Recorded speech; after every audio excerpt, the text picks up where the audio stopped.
नमस्कार। सुबह के 11 बजे हैं और इस वक्त की जो बड़ी खबर है उस पर बड़ी बहस लेकर के हम हाजिर हैं और तमाम खबरें भी रहेंगी और दिन भर की हलचल भी रहेगी। मैं हूं सचिन। हार के बाद तमाम दिक्कतों से गुजर रही है कांग्रेस और कांग्रेस की कार्यप्रणाली पर उसके साथ ही सीनियर नेता सवाल उठा रहे हैं। इनमें ताजा नाम जुड़ गया है कांग्रेस के कद्दावर नेता जनार्दन द्विवेदी का। पार्टी में महासचिव रहे जनार्दन द्विवेदी ने कांग्रेस की हालत पर दुख जताने के साथ साथ पार्टी की नीतियों और राहुल गांधी के काम करने के तरीके पर सवाल उठाए हैं। इसी मुद्दे पर आज की बहस है। आज के 4 सवाल। इस्तीफे के बाद रिमोट से कांग्रेस चला रहे हैं क्या राहुल? दूसरा, करीबियों के सारे कांग्रेस पर राहुल राज। तीसरा, कांग्रेस में परिवार राज के खिलाफ क्या यह विद्रोह है? और चौथा, गांधी परिवार ही कांग्रेस की पालनहार है क्या? तो हमारे साथ 4 खास मेहमान इस वक्त मौजूद हैं। हमारे साथ चेतन सिंह है, हमारे साथ राजीव जेटली हैं बीजेपी से, हमारे साथ वरिष्ठ पत्रकार रामदत्त त्रिपाठी हैं, साथ ही साथ हमारे साथ एसके दत्ता भी मौजूद हैं। बहस शुरू करें उससे पहले इस वक्त की बड़ी खबर कर्नाटक से। कर्नाटक का संकट अब सुप्रीम कोर्ट पहुंच गया है। कर्नाटक के बागी कांग्रेस जेडीएस विधायकों ने सुप्रीम कोर्ट में कर्नाटक विधानसभा के स्पीकर आर रमेश के खिलाफ अपील की है। विधायकों ने आरोप लगाया है कि स्पीकर संवैधानिक कर्तव्य निभाने में नाकाम है। सुप्रीम कोर्ट ने अर्जी स्वीकार कर ली है। कल इस पर सुनवाई भी होगी। महेश गुप्ता इस वक्त ऑनलाइन पर मौजूद है। महेश, किसके द्वारा ये अर्जी दायर की गई थी? क्या अर्जी स्वीकार करेगी? इसके ऊपर कब सुनवाई होगी? ये जितना एमएल है उनकी तरफ से जो पहले अटॉर्नी जनरल थे सीनियर एडवोकेट मुकुल रोहतगी वो पेश हुए थे, क्योंकि अभी ये मामला जो आज इन्होंने फाइल किया और ये मामला अभी सुनवाई के लिए लिस्ट नहीं हुआ था, सुनवाई की सूची में नहीं आया था, तो उन्होंने चीफ जस्टिस की कोर्ट में मेंशन किया कि ये मामला अर्जेंट है और उसको जल्द सुन लिया जाए। तो चीफ जस्टिस ने ठीक है, उसको जो है अर्ली लिस्टिंग के लिए कहते हैं। तो अब ये देखना होगा कि शाम को लिस्ट में कल के लिए आ जाता है नहीं, लेकिन काफी हद तक पूरी संभावना यही है कल की जो लिस्ट है सुनवाई की उसमें ये मामला आ जाएगा, तो इस पर कल सुनवाई हो जाएगी। क्या इसमें क्या ग्राउंड क्या बनाया गया है? उसमें कहा गया कि जो ये राज्यपाल है वो बायस है और वो जानबूझकर जो है वो फेवर करना चाह रहे हैं किसी का, और इसलिए जो है मतलब इसके अंदर यही है कि राज्यपाल को तो डायरेक्शन सुप्रीम कोर्ट नहीं दे सकता, लेकिन उसके अंदर आरोप लगाए गए हैं कि राज्यपाल जो बायस होकर काम कर रहे हैं, मतलब किसी तो वो अहित कर रहे हैं और किसी को हित पहुंचाने के लिए वो कोशिश कर रहे हैं। जैसे कि पहले भी कई बार देखा गया है कि इस प्रकार के एलिगेशन लगते रहते हैं, तो इसमें पूरी संभावना की कल सुनवाई हो जाएगी। बहुत बहुत शुक्रिया महेश गुप्ता फिलहाल इस बातचीत के लिए। तो सुप्रीम कोर्ट में अर्जी स्वीकार कर ली गई है। महेश गुप्ता जानकारी देते हुए कर्नाटक विधानसभा के जो बागी कांग्रेस और जेडीएस के विधायक हैं उन्होंने ये फिलहाल अर्जी दी थी और कि जो संवैधानिक कर्तव्य है उसका पालन नहीं कर रहे हैं स्पीकर। वहीं ऐसे में कांग्रेस नेता डी के शिव कुमार को होटल में नहीं घुसने दिया गया है। मुंबई के होटल रेसेंस में उन्होंने वो घुसने की कोशिश की। हालांकि उन्होंने कहा कि मेरी बुकिंग थी, लेकिन पुलिस का कहना है कि नहीं, बुकिंग रद्द हो गई है। पुलिस ने मुंबई के होटल रेसेंस जाने से उन्हें रोका था। मुंबई के होटल में डी के शिव कुमार की बुकिंग रद्द कर दी गई है। होटल में कुछ इमरजेंसी वजह बताकर होटल ने बताई है कुछ इमरजेंसी वजह, और उसके बाद इस होटल में बुकिंग रद्द कर दी गई है। कांग्रेस के नेता डी के शिव कुमार अंदर जाना चाहते थे कुछ बागी विधायकों से मिलने के लिए, उन्हें मनाने के लिए, मान मनव्वल के लिए। होटल ने इसके पीछे कुछ इमरजेंसी वजह बताई है। डी के शिव कुमार ने आज सुबह होटल में पहुंचे, लेकिन उन्हें गेट से वापस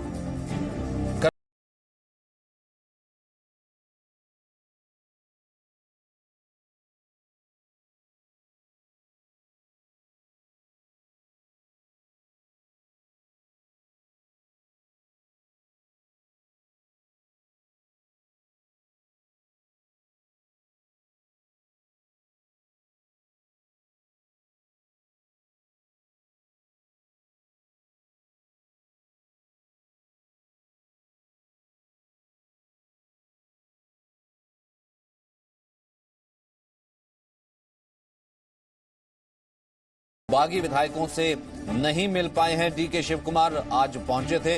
वहीं कर्नाटक सरकार में मंत्री हैं डी के शिव कुमार और होटल जाने से उन्हें रोका गया।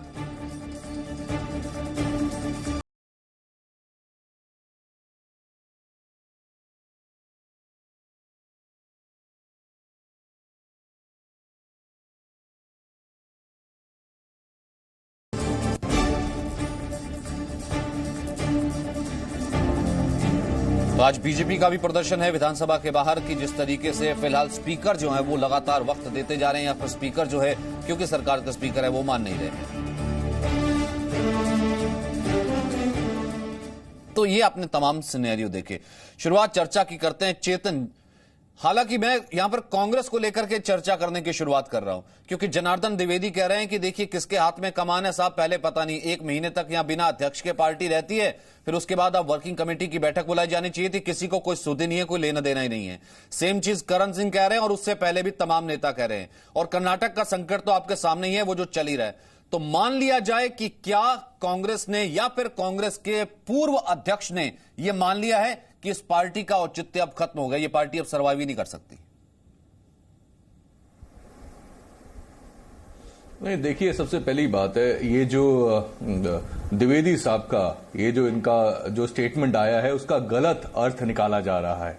उन्होंने क्या बोला? उन्होंने राहुल गांधी जी की तारीफ करी थी प्रेस क्लब ऑफ इंडिया से जब वो मीडिया को संबोधित कर रहे थे, पहली बात। दूसरी बात, देखिए, प्रत्येक पार्टी के समय की बात है, प्रत्येक पार्टी के पास ऐसा समय आता है जो आज कांग्रेस के पास है। अभी देखिए, 2 बड़े लोकसभा चुनाव हारे हैं, 2 सबसे बड़े लोकसभा चुनाव हारे हैं। तो अभी क्या कर रहे हैं? अभी वो देखिए बहुत चिंतन कर रहे हैं, आत्म मंथन कर रहे हैं और समझ रहे हैं। यहां पर अगर आप राहुल गांधी जी की बात करेंगे, उन्होंने तो स्पष्ट कर दिया था पहले दिन से, 24 तारीख को उन्होंने ये तो मान रहे हैं ना, 25 तारीख को रिजाइन कर दिया। ये तो मान रहे हैं आपकी उनके अलावा कोई नहीं, ये तो मान रहे हैं आपकी उनके अलावा कोई नहीं। वो चिंतन कर रहे हैं, वो मनन कर रहे हैं, महीने भर तक जो इस्तीफा पेंडिंग पड़ा रहता है, फिर वो कहते हैं कि भैया इस्तीफा स्वीकार कर लो, मैं वापस नहीं लूंगा। और इस्तीफा वापस ले लिया जाता है और एक आदमी नहीं है इस पार्टी को चला सकता। उन्होंने पहले दिन ऐसा नतमस्तक है गांधी परिवार के आगे, एक आदमी नहीं है आपके पास। देखो, अगर आप गांधी जी की बात करेंगे, राहुल गांधी जी की बात, तो देखिए ये पार्टी एक विश्व की सबसे पुरानी पार्टियों में से एक है, 135 साल पुरानी पार्टी और 7वें नंबर की सबसे पुरानी पार्टियों में से आती है। तो यहां पर अभी देखिए थोड़ा समय है, थोड़ी कमी है, नंबरों की कमी है, उसकी वजह से हमें नजर आ रहा है। लेकिन यहां पर अभी लगाइए, अभी क्या कर रहे हैं? वो जमीन पे काम कर रहे हैं, धीरे धीरे जमीन पे काम करना शुरू कर दिया है। रही बात अध्यक्ष पद की, आप बीजेपी की बात करिए, 2 अध्यक्ष बैठे हुए हैं वहां। तो अब आप हमेशा बातें किया करते थे कि एक पार्टी एक पोजीशन, अब क्या हो गया? अब 2 अध्यक्ष आ गए। दूसरी बात, अगर आप यहां पर कर्नाटका की बात करेंगे, सचिन जी, जग जाहिर है हो क्या रहा है कर्नाटका में। ये जो हो रही है खरीद फरोख्त की, जो ये किवायत जो वहां पर चल रही है, क्या ये लोकतंत्र के लिए एक अच्छी बात है? तो क्या लोकतंत्र हमारा देश का इस तरह से चलेगा? पूरा विश्व इस लोकतंत्र की, अगर आपके ऊपर ये इल्जाम लगा रहे हैं तो रोक लेते, या फिर मैं ये मानूं, लेकिन वो 13 विधायक, 10 सेकंड नहीं, सचिन जी नहीं, फिर इसका मतलब तो ये राजीव जेटली के लिए फिर अच्छी बात है, जो इससे पहले कहते थे कि जब तक राहुल गांधी ने कोई हरा नहीं सकता, अब राहुल के जाने के बाद भी ऐसा लगता है कि और कोई आएगा नहीं। राहुल की मान मनोबल चलती रहेगी, या फिर गांधी परिवार के अलावा कोई खेवनहार है नहीं। और मेरे ख्याल से जेटली साहब आपके लिए तो अच्छी बात ही है, अब फिर नहीं हारेंगे।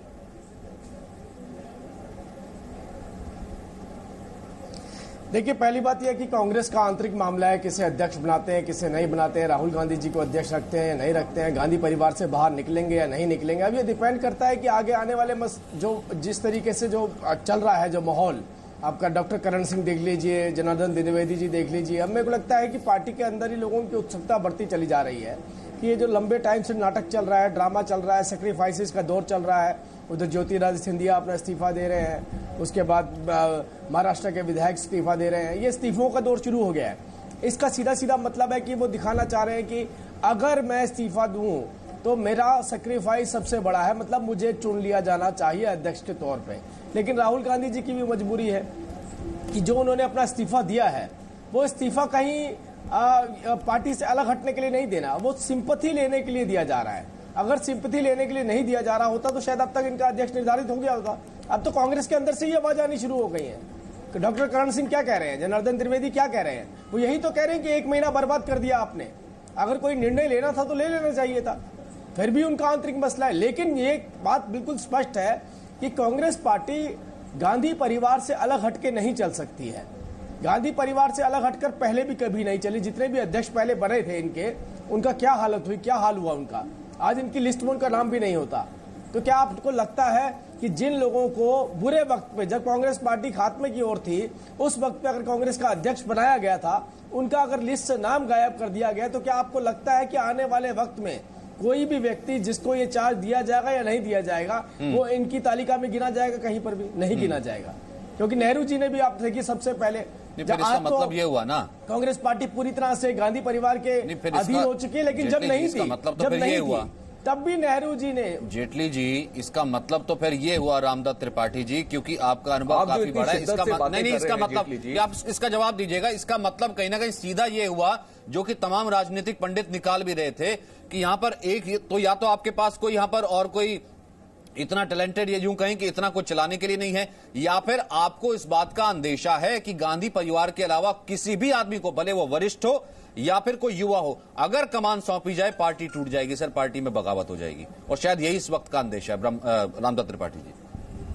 हाँ देखिए, ये तो है ही है कि एक महीने में जो ये चल रही है कलह कहें, रस्साकसी कहें या जो भी है, क्योंकि अमरिंदर सिंह कुछ बोल रहे हैं, डॉक्टर करण सिंह कुछ बोल रहे हैं, जनार्दन द्विवेदी कुछ बोल रहे हैं, अलग अलग बोल रहे हैं, तो उसका एक तो ये मतलब है कि कोई आम सहमति नहीं हो पा रही। और मैं जनार्दन द्विवेदी की इस बात से सहमत हूं कि राहुल गांधी ने शायद बहुत जिम्मेदारी वाला काम नहीं किया, गैर जिम्मेदारी का काम इस हद तक किया कि वो अध्यक्ष पद से त्यागपत्र देना चाहते थे, बड़े आराम से देते, शौक से, लेकिन उनको एक वर्किंग कमेटी की बैठक बुलाते, एक नया अध्यक्ष की बैठक बुला के और चुनाव की कोई प्रक्रिया तय करते ना, कैसे नया अध्यक्ष बनेगा, और उसके बाद वो पद छोड़ते जब नया अध्यक्ष आ जाता। तो इस मामले में तो, लेकिन मुझे शुरू से लग रहा, देखिए राहुल गांधी जब शुरू में आए थे तो आप याद कीजिए, तो वो कहते थे कि कांग्रेस में तमाम जो राज्यों में छत्रप जो है ऐसा काबिज है कि वो उन्होंने रोक रखे हैं रास्ते, नए लोगों को घुसने नहीं दे रहे हैं। दूसरे एक प्रयोग उन्होंने शुरू किया था कि संगठन के चुनाव कराए थे जब वो यूथ कांग्रेस में थे।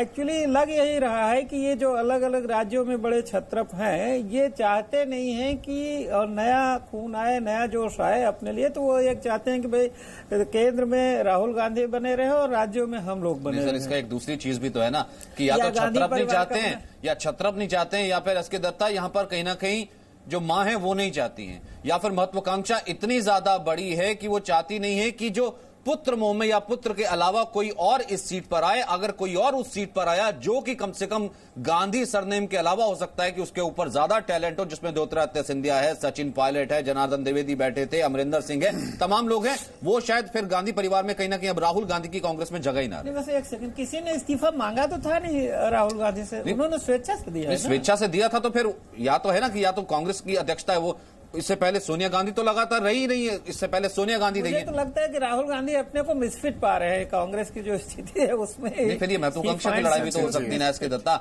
वरना वापस मोतीलाल वोरा को 90 साल के ला करके एक जो है डमी खड़ा कर देना, इसका मतलब तो यही साफ कहता था कि भैया बनेगा तो मेरा पुत्र, वरना और कोई है ही नहीं गांधी परिवार में। बेशक कहीं ना कहीं पे यही सच्चाई है। कांग्रेस पार्टी की जो घमासान जो चल रहा है और जिस तरह की चीजें हो रहा है, वो कहीं ना कहीं पे यही चीज को दर्शाता है।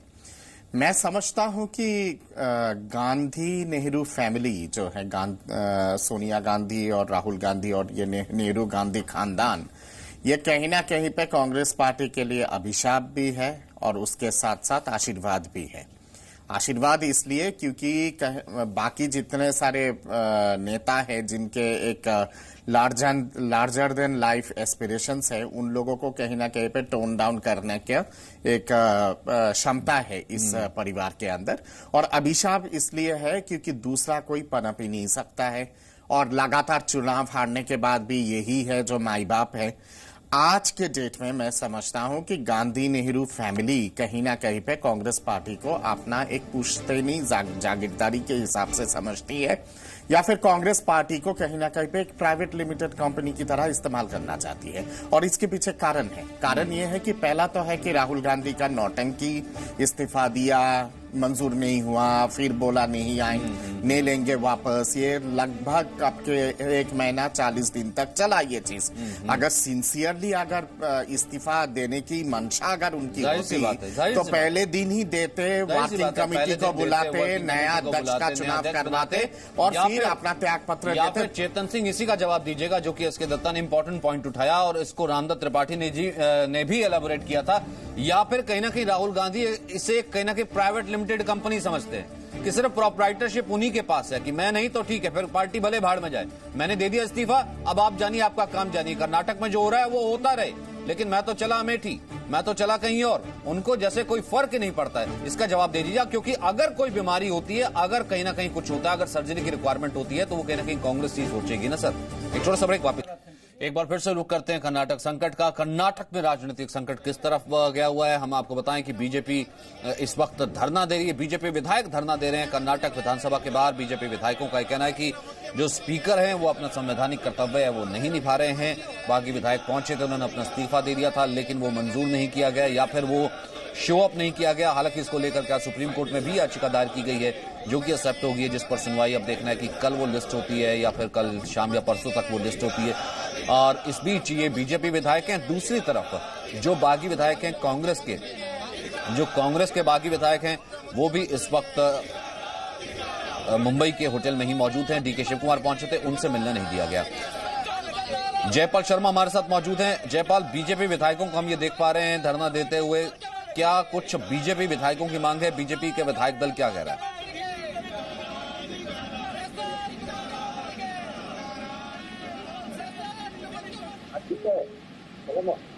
जयपाल, आवाज आ रही है?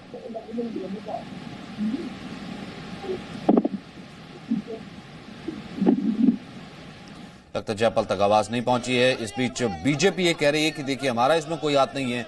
कांग्रेस के जो बड़े नेता हैं वो तो ये कह रहे हैं कि देखिए इसमें सारा बीजेपी का हाथ है, खरीद फरोख्त का खेल चल रहा है। लेकिन अब ऐसे में राजनीतिक संकट बरकरार है। स्पीकर ये कह रहे हैं कि टाइम दिया गया है, संकट अभी कुछ है नहीं और यहां पर सरकार अपनी कांग्रेस और जेडीएस बचा लेगी। इस बीच मामला अब सुप्रीम कोर्ट भी पहुंचता हुआ। एक छोटे से ब्रेक के लिए यहां पर ब्रेक से पहले हम ये जिक्र कर रहे थे कि चेतन सिंह, जब कोई बीमार हो जाता है तो कम से कम उसके इलाज के लिए दवाई दी जाती है। अगर कोई बहुत ज्यादा बीमार हो जाता है तो सर्जरी की जरूरत हो तो ऑपरेशन तक किया जाता है। अब एक तो ये कि क्या राहुल गांधी ने सोच लिया है कि ठीक है, अगर मैं नहीं तो पार्टी भले खत्म हो जाए, मुझे कोई लेना देना नहीं है। क्या आज यही नैरेटिव है? क्योंकि अब तक तो नया अध्यक्ष होता, आप तो ये मानेंगे, ठीक है आप उस पार्टी के शुभचिंतक हैं, आप ये मानेंगे कि एक नया अध्यक्ष होता, ये आपके लिए बेहतर होता ना सर, ये सबके लिए बेहतर होता है, एक अच्छे लोकतंत्र के लिए बेहतर होता है, एक अच्छा विपक्ष होता। देखिए राजनीति में उतार चढ़ाव का दौर रहता है और अभी भी जो देखने को मिल रहा है वैक्यूम है। लेकिन जो आपने बीमारी की बात कही है ना, ये बीमारी पता है क्या है? बीमारी ये है असीम सत्ता की भूख की बीमारी। अब आप ये लगाइए, ये कर्नाटका में ही नहीं रह जाएगा। आप ये मध्य प्रदेश में देखिए, मध्य प्रदेश में 5 बार कोशिश करेगी फ्लोर टेस्ट के लिए। अब ये 13 विधायकों को क्यों वहां से, जब वहां का चीफ मिनिस्टर नहीं है, जब चीफ मिनिस्टर पूरे देश में ही नहीं है, बाहर है, क्यों उनको एक किस जहाज में, किसके जहाज में, ये भी देखने की बात है और समझने की बात है कि जहाज किसका था और महाराष्ट्र में ही क्यों। अब देखिए शिव कुमार जी आज जाने की कोशिश कर रहे हैं, मिलने की कोशिश कर रहे हैं, उनको मिलने नहीं दिया जा रहा। तो बीमारी ये है, मानते हैं कांग्रेस रोक लेते ना। मैं कह रहा हूं कि सर आप बीजेपी पर इल्जाम लगाने की बजाय बहुत अच्छा था रोक लेते आप पीछे, लेकिन इन्होंने संस्कृति को बचाने की हमेशा कोशिश करी है। इन्होंने गरीबों के लिए हमेशा काम किया है, इन्होंने लोगों के कल्याण के लिए हमेशा काम किया है। पहले वाले जो बीमारी की बात करिए, बीमारी के जो बीमारी के लक्षण जो नजर आ रहे हैं, इस वक्त कर्नाटक पहुंच जाते, वो सोच लेते कि नहीं मुझे अपना गढ़ बचाना है। कहीं तो मुझे कुछ अप्रोच दिखती कि हाँ कम से कम एक कुछ सीरियसनेस है। आपने कहा कि सत्ता की भूत, सत्ता का संकट नहीं, लेकिन कम से कम कहीं तो एक सीरियसनेस दिखती कि हाँ नहीं ठीक है, उन्हें भी अपनी राजनीति बचानी है। ठीक है दत्ता जी, आपको कुछ जवाब देना चाहते हैं, फिर उसके बाद जेटली साहब। कर्नाटका की जहां बात आती है चेतन जी, शुरू से ही वो था कर नाटका, नाटक यानी कि करते रहो नाटक।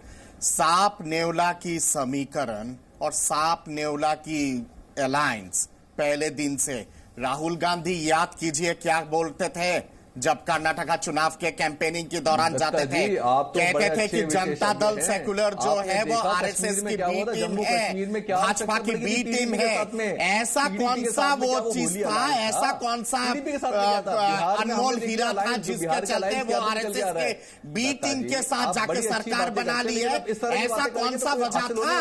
वजह अगर था सिर्फ सत्ता की लालच, वजह अगर था तो सिर्फ भ्रष्टाचार, और इसीलिए कर्नाटका के मुख्यमंत्री मुख्यमंत्री पहले दिन से बोलते थे कि मैं नीलकंठ का विष पी रहा हूँ, नीलकंठ का विष पान कर रहा हूँ, और फूक फूक के मीडिया के सामने रो रहा। जो किया धारा है ना कर्नाटका का, ये एबनॉर्मल अलायंस का किया धारा है। जब स्पीकर साहब से जब इस सैटरडे को जब ये 14 विधायक मिलने गए, वो मिलने से इनकार कर दिए, ये कहते हुए कि मैं मंगलवार को इस चीज पे देखूंगा और इसमें समीक्षा करूंगा। सैटरडे संडे मंडे दोबारा दिए थे, इसलिए दिए थे ताकि बना सके या फिर खरीद फरोख्त कर सके। एक एबनॉर्मल अलायंस शुरू से ही जनता को मंजूर नहीं था। मैंडेट आपके विरोध में था, लोकसभा मैंडेट आपके विरोध में था, फिर भी सत्ता पे तो नहीं रखा। लेकिन मिला है ताकि आप कार्य करेंगे अच्छे से। ये जो वोट आपको मिला है उन्होंने मान लिया। यहाँ पर समझिए सचिन जी, छोटी सी बात मैं कहना चाहता हूँ, ये लोकतंत्र ने जो वोट दिया, क्यों दिया था वोट? काम करने के लिए वोट दिया। मुख्यमंत्री कुर्सी मिल जाए जिसपे इतने भ्रष्टाचार के आरोप रहे हैं येदियुरप्पा पे, उन्हीं को आगे करके बीजेपी इस समय वहां सरकार गिरा रही है। ये जो सारा नाटक, लेकिन रामदास त्रिपाठी जी, अब यही तर्क तो दूसरी तरफ भी दिया जाता है ना, अंडर द कारपेट। ये कह रहे हैं कि सिद्धारामैया वही काम कर रहे हैं कि सिद्धारामैया को बनना है मुख्यमंत्री। अब सिद्धारामैया बीजेपी के साथ मिलकर के बीजेपी के हाथों, वरना बीजेपी को क्या पड़ी थी। मतलब ये तो दोनों तरफ की चीजें चल रही है ना। सिद्धारामैया ठीक है, राजीव जेटली असल में चल क्या रहा है?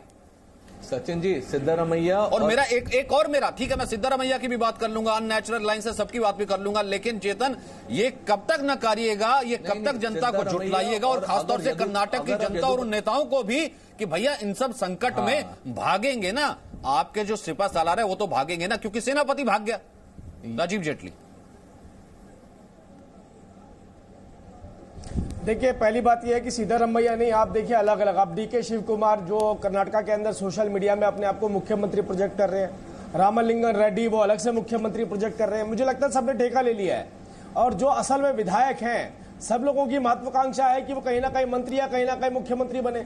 अब जितने भी लोग हैं उनका एक ही उद्देश्य है कि वो मंत्री या मुख्यमंत्री बने। आप पूरी के पूरे मंत्रिमंडल को आप इस्तीफा दिलवा के क्या दिलवाना चाहते हैं? एक तरफ तो भारतीय जनता पार्टी पे इल्जाम लगा रहे हैं, दूसरी तरफ अपने मंत्रियों से इस्तीफा दिलवा के कहते हैं कि आइए हम आपको मंत्री बनाते हैं। तो इसका मतलब आपको सब मालूम है कि ये हो क्या रहा है। और असल में कुमार स्वामी जी की पीठ में छुरा खोपा जा रहा है, उन्हें भी बताया जा रहा है कि हमारे विधायक जा रहे हैं, अरे भैया आप मान जाइए, आप सरेंडर कर दीजिए, हमारा मुख्यमंत्री बनवा दीजिए।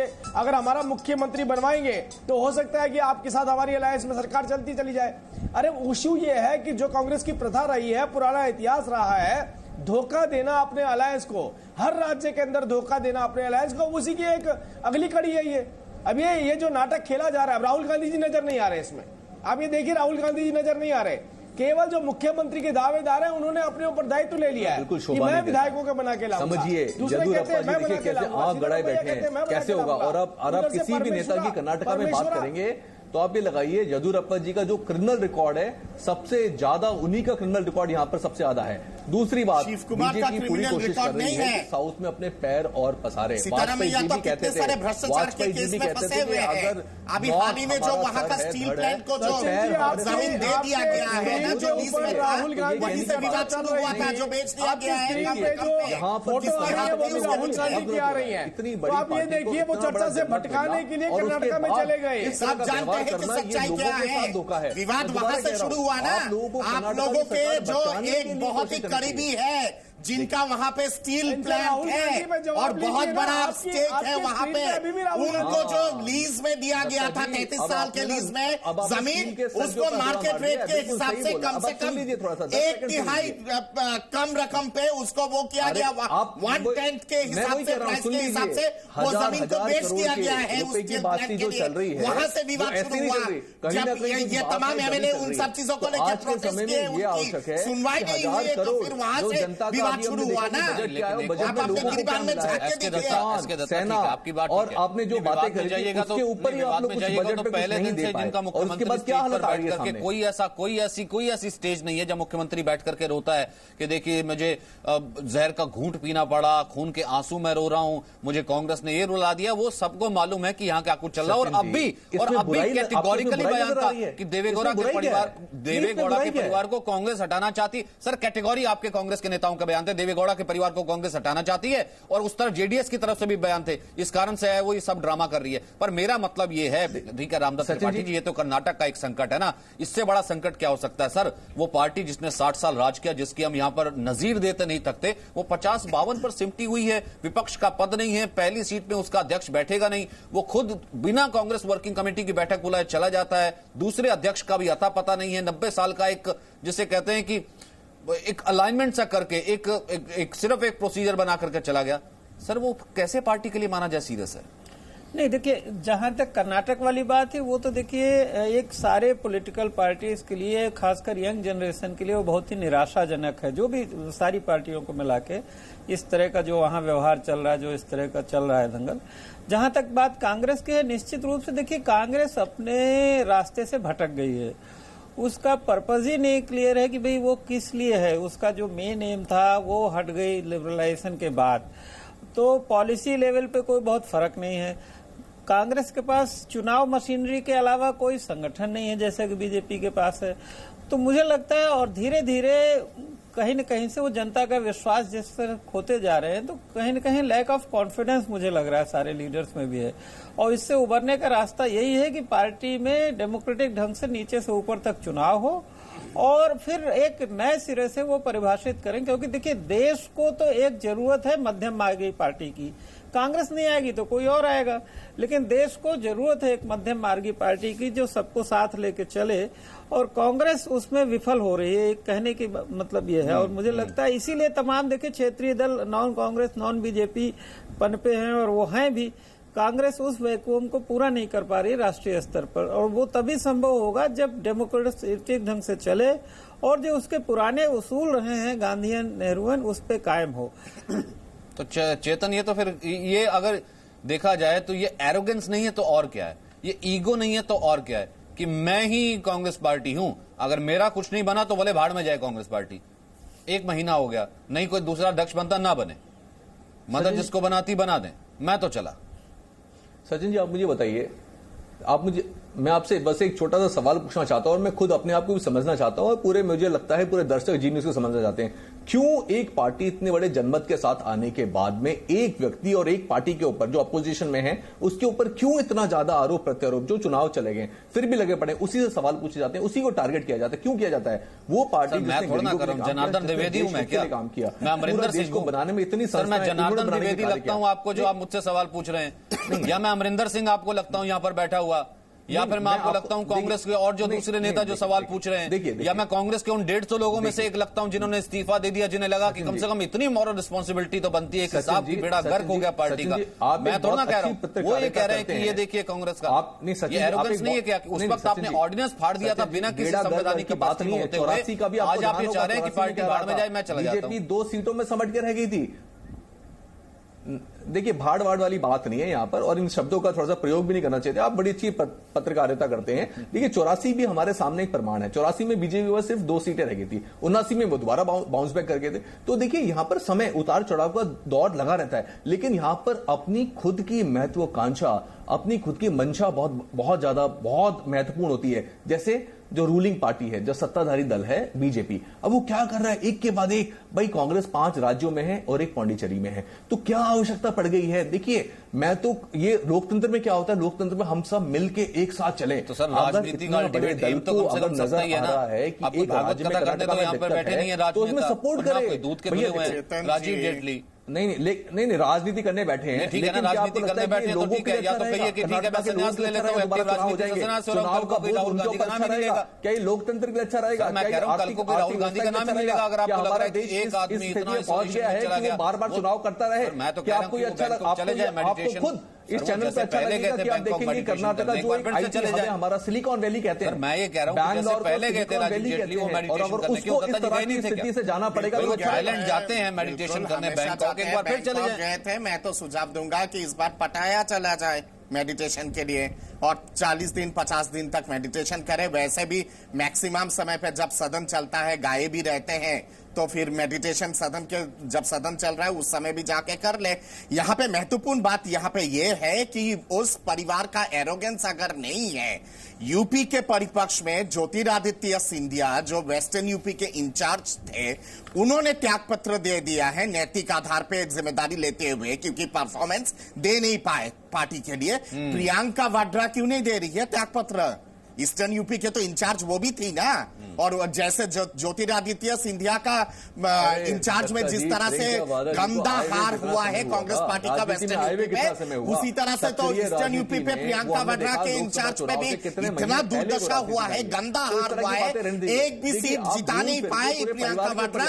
खाली यूपी पे ही नहीं, जहां जहां गए, कर्नाटका गए, तमिलनाडु गई, महाराष्ट्र गई, जिन जिन जगहों पे रैली की, हर जगह पे सुपना साफ हो गया कांग्रेस पार्टी का, प्रियंका वाड्रा का, प्रियंका वाड्रा के लीडरशिप के छत्र छाया में। तो नेचुरल है कि वो लीडरशिप भी तो फेल है। ईस्टर्न यूपी के राष्ट्रीय महासचिव है ना, ईस्टर्न यूपी के इंचार्ज में है। त्यागपत्र क्यों नहीं दे रही है नैतिक आधार को ध्यान में रखते हुए? यही दर्शाता है कि ये परिवार क्या चाहती है कांग्रेस पार्टी से। हर सिर्फ जगह चाहती है कि हमें सहयोग होगा जब जाके प्राइवेट लिमिटेड कंपनी के हिसाब से रहे और कांग्रेस आप पार्टी। इस तरह की बाकी किसी चीज से कोई मतलब नहीं है। ठीक है, आरोप करते हो, 30 सेकंड, उसके बाद लास्ट कमेंट क्या हासिल हो जाएगा?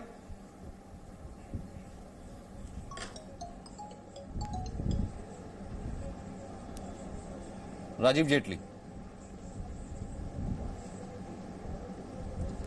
देखिए, मैं एक बात बड़ी लंबा थोड़ा सा इधर उधर भटक गई थी हमारी डिबेट, लेकिन आप ये सोचिए कि आज ज्योतिरादित्य सिंधिया और सचिन पायलट की बिल्कुल वैसी पोजीशन जैसी मदर ऑफ सिंधिया और राजेश पायलट की किसी वक्त पे हुआ करती थी। एक वक्त ऐसा भी आया था जब लोगों ने उम्मीद करी थी शायद गांधी परिवार से निकल के कमान किसी और के हाथ में दे दी जाएगी। वो होने वाला नहीं है। ये कमान गांधी परिवार के पास ही रहेगी, क्योंकि नेहरू जी के बाद देखिए, जब इंदिरा जी बहुत यंग हुआ करती थी, उस टाइम पे बहुत बड़े बड़े लीडर हुआ करते थे जो आज़ादी की लड़ाई में जिन्होंने भाग लिया था, उन सबको हटा के इंदिरा जी को ग्रूम करना शुरू कर दिया था। इंदिरा जी मैट्रिकुलेशन में थी, शायद वो उन्होंने मैट्रिकुलेशन भी नहीं करी थी उस वक्त पे। तब से उनको अपना नेता और लीडरशिप के बीच में लाना शुरू कर दिया था। ये परिवारवाद की शुरुआत वहां से हो गई थी। उसके बाद देखिए आज 70 साल हो गए हैं। 70 साल में कहीं पर भी आपने देखा गांधी परिवार से अलग हटके कांग्रेस पार्टी चली हो?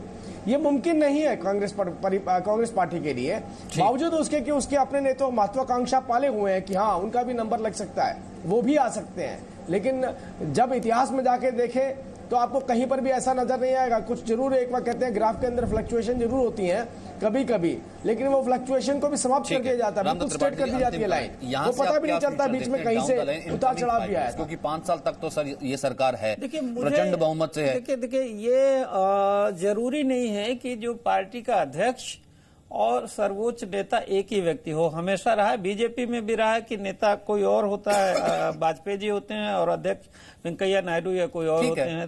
तो ये हो सकता है कि कांग्रेस में अध्यक्ष कोई रहे, लेकिन जो स्थिति है देश में, कांग्रेस में इस समय कोई बड़ा नेता नहीं है जो सब जगह तमाम राज्यों में, केरल में, उड़ीसा में जाए और 5-10 हजार लोग इकट्ठा हों।